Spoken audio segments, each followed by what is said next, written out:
Hello guys, so just a quick video to show you been busy down in the man shed getting ready for the winter time. Installing strip lights, LED strip lights, which is doing this for the room at the moment. It's lovely and bright, and the reason why is because up there's two 6-foot LED strip lights on one side over the layout, and on the other side there's another 6-foot strip light. And I think, as you can see, it's like a summer's day in here.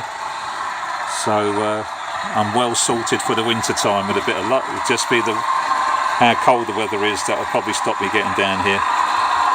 But there, so just an update, just to sort of say I've been busy. These lights are very, very good, and I'm extremely happy. And of course, because they're LED, simplicity itself to install.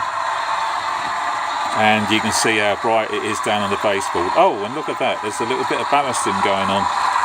Very slowly, I'm taking my time, and I'm probably not doing it in the conventional way, but we'll see how we go. That's not stuck at the moment, so if I don't like it, I can suck it up with my little vacuum cleaner. But yeah, I'm going to do it in an unconventional way because of my OCD with tidiness.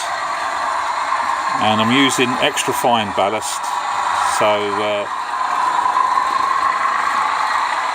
it really does look to scale. It's not very large at all, but with that comes the problems as regards it's so small that it gets everywhere, so got to be very careful with the points. But as you can see, I'm working on the inside at the moment, and then I'll do the edges. Anyway, that's all. Just want to do a quick video just to show off how bright these lights are now. It's fantastic. So I've got another one that I haven't bothered to stick up yet because I thought, wow, you know, and certainly the original lights, well, I don't need them anymore. There's the original one, you know, it's more than enough. It's like a summer's day in here. So it'll only be the cold that stops me getting down here. Okay, that's it guys, thank you. I'll catch you soon. Bye for now.